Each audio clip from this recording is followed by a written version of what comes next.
Malam ini semoga kita dapat semacam berbicara dan berdialog dari hati ke hati untuk dapat lebih memahami persis posisi dan keberadaan kita sebagai umat Islam dalam percaturan dan pergulatan berbagai macam isme yang mewarnai kehidupan umat manusia di abad modern ini, dengan kompetisi yang begitu tajam dan sengit, dalam persaingan yang begitu seru yang menempatkan kita senantiasa berada pada posisi-posisi yang terakhir. Manakala kita kurang waspada, terlalu sangat gampang kita kepeleset dalam kesibukan yang luar biasa tingginya saat ini. Kadang-kadang menyebabkan kita lupa dan tidak sadar akan keadaan kita yang sebenarnya sudah sangat jauh menyimpang dari garis yang diharapkan dapat menyelamatkan kehidupan agama kita di dunia dan kehidupan kelak nanti di akhirat. Akibatnya kita akan dikagetkan oleh kenyataan-kenyataan yang kemudian terus-menerus akan kita hadapi, dan barangkali yang paling terakhir kita lupa bahwa kita akan menghadapi titik-titik penentuan pada saat kita sebenarnya tidak siap untuk itu. Sudah lazim dan lumrah kita dengar adalah titik-titik terakhir di sakaratul maut, pada saat nyawa kita akan dicabut oleh malakul maut, saat yang salah dan keliru kita mengakhiri masa hidup ini, pertanda celakanya dan malangnya perjalanan hidup kita selama-lamanya.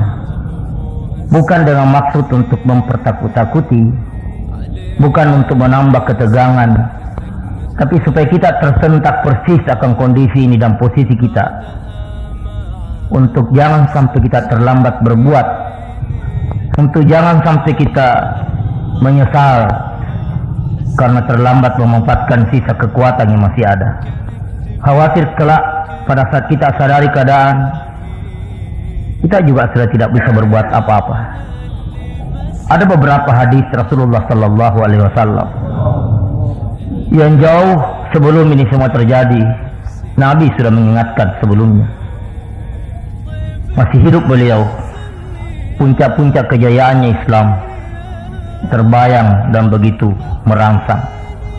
Tidak terpikir dan tidak terbayang tentunya oleh orang apa yang bakal terjadi. Tapi Nabi pada waktu itu sudah membayangkan lewat berbagai macam ungkapan yang sangat bervariasi. Di antaranya kita sama-sama tahu hadis yang sangat populer bahwa kelak satu ketika konsisten dan konsekuen dengan agama ini diibaratkan orang memegang bara api. Manakala dia tetap mempertahankan eksistensi agamanya dalam dirinya, mempertahankan keutuhan kehidupan agamanya dalam dirinya dan rumah tangganya, berarti dia tetap ibarat memegang bara api. Tangannya akan hangus, dia akan memberikan pengorbanan yang tidak sedikit. Manakala dia mau menghindari hal itu, dia akan buang itu bara api dan hilallah juga agamanya, kendati pun risikonya juga lebih berat. Kita mungkin dapat maklumi keadaan pada waktu itu. Kalau memang dia ibarat memegang bara api, dia lepaskan, itu kedengarannya masih logis walaupun bukan dibenarkan. Tapi memang ada kondisi bapak dan saudara belum juga memegang bara api, belum juga menimbulkan rasa sakit, belum juga menyebabkan tangannya kayak hangus. Memang dasar kondisi dan arus pada waktu itu begitu deras yang menyebabkan gairah dan animo untuk memegang agama itu begitu berkurang. Masih mending bapak dan saudara-saudara kalau dia lepaskan karena memang ibarat memegang bara api. Tapi ada yang memang dia lepaskan bukan karena memegang bara api, karena memang terjebak oleh arus yang begitu deras. Dan inilah keadaan yang lebih terakhir. Barangkali kita mulai dapat rasakan sekarang. Orang yang mencoba konsekuen dengan agamanya sekarang ini memang harus siap menanggung beberapa risiko. apatah lagi dalam hidup berumah tangga. Menyuruh istri kita memakai jilbab penutup aurat, sebab begitulah maunya Allah Subhanahu wa taala.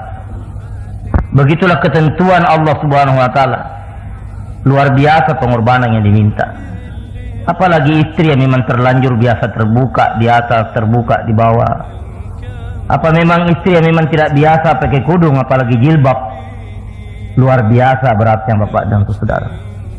Sebab orang yang suka ngolok juga tidak sedikit. Saya bukan 1-2 kali saja mengalami keadaan seperti ini. Bukan jauh, di pelabuhan Balikpapan. Waktu saya turun dari kapal, mengantar istri pakai jilbab warna hitam, ada saja orang ngomong di antara penjemput di kiri kanan itu, di zaman Nabi ke kita sekarang? Saya kira kita sekarang ini zaman modern sekalinya.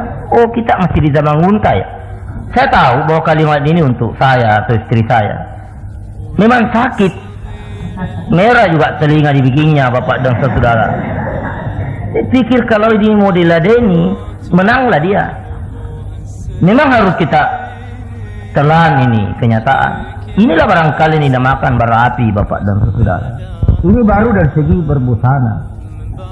Belum lagi hal-hal yang lain yang tentunya kita sama-sama alami dalam kehidupan ini. Dan kalau dirinci terlalu banyak orang yang tersinggung, termasuk di antara kita ini sendiri. Mari kita kembangkan sendiri betapa tidak gampangnya sekarang ini kita menegakkan agama dalam diri kita, kehidupan kita. Ya, bukan gampang.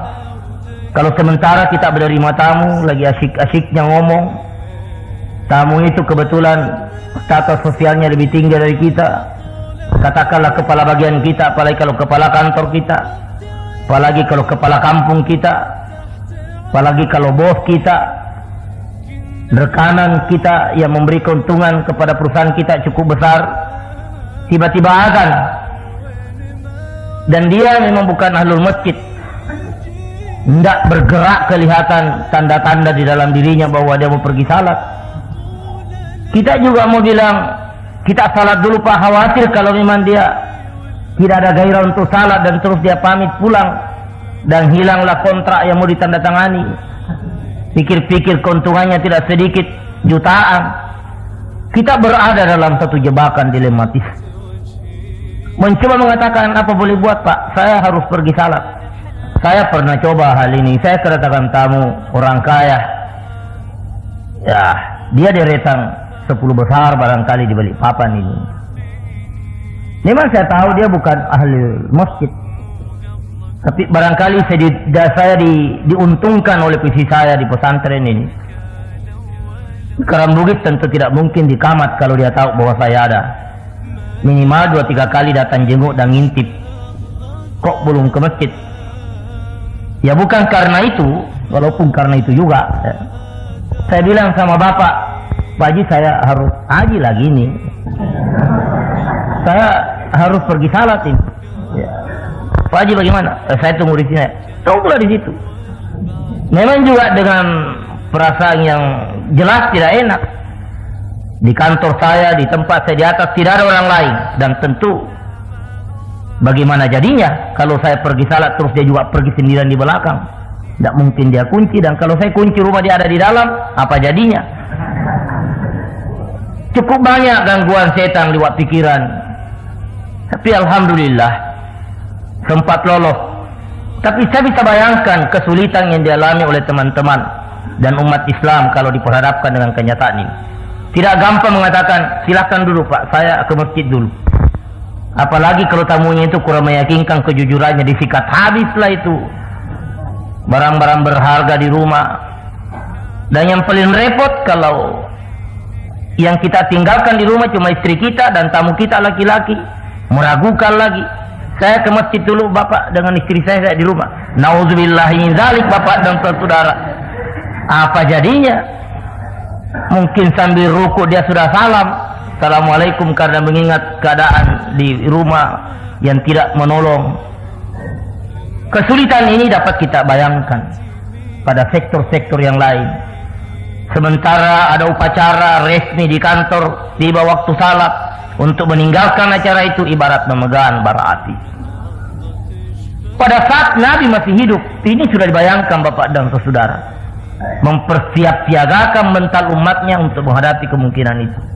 Dan barangkali keadaan itu sudah seperti yang sekarang ini. Di hadis yang lain dengan panjang lebar Rasulullah sallallahu alaihi wasallam pernah berbincang-bincang dengan para sahabatnya, membayangkan satu keadaan yang sangat tidak menguntungkan. Sampai-sampai ada sahabat yang bertanya, masihkah kira ada keadaan yang lebih jelek daripada itu ya Rasulullah? Nabi mengatakan masih ada yang lebih jelek lagi daripada itu. Pada membelalak mata para sahabat. Sesudah dia, bagaimana keadaan itu ya Rasulullah? Dijelaskan. Ada lagi yang ngomong, masih ada yang lebih jelek, masih ada. Hampir sahabat tidak mulai bertanya, sebab khawatir kalau masih ada lagi. Tapi dilanjutkan pertanyaan itu dengan kalimat yang sama. Sesudah itu ya Rasulullah, masih ada lagi yang jelek, masih ada. Diterangkan lagi. Terakhir sahabat bertanya, jadi apa yang kami harus lakukan pada waktu itu? Alternatif yang paling aman untuk kamu pada saat seperti itu, kalau memang kamu tidak bisa lagi mempertahankan agamamu pada waktu itu, jauh lebih baik kamu menghindar, lari sendirian menyepi di tengah hutan, walaupun pada waktu itu kamu hanya makan urat-urat kayu saja, daripada tinggal di kota dan agamamu akan habis, agamamu akan punah, akan hilang. Lebih baik kamu menyendiri, kamu bertetangga dengan kera dan warek di tengah hutan, kendati pun untuk itu kamu harus terpaksa makan urat-urat kayu saja. Logikanya Bapak dan Saudara, ada keadaan Nabi sudah bayangkan mempertahankan keutuhan ajaran agama, nilai agama, eksistensi agama dalam diri kita begitu berat, sampai Nabi membayangkan alternatif yang paling jelek, yang paling mengurangi kualitas kekhalifahan kita, kualitas kadar iman kita. Sebab jangankan menghindari, tidak menegur maksiat saja dengan tangan, dengan mulut, tidak menegur saja dengan hati, itu sudah adhaful iman. Ini bukan lagi menegur dengan meninggalkan, menyingkir, menyendiri, lari, menyepi ke tengah hutan. Saking kejamnya dan saking sadisnya keadaan di tengah-tengah masyarakat pada waktu itu. Artinya Nabi memaklumi kadar kualitas imannya umatnya pada waktu itu sudah sampai tingkat begitu lemah sehingga tidak bisa diharapkan bertahan dengan imannya, apalagi merubah keadaan. Alternatif yang paling baik bagi umat yang memiliki iman yang begitu lemah pada waktu itu, menyingkir ke tengah hutan, hidup menyepi, menyelamatkan imannya Bapak dan Saudara, daripada membiarkan dia berada di tengah-tengah masyarakat.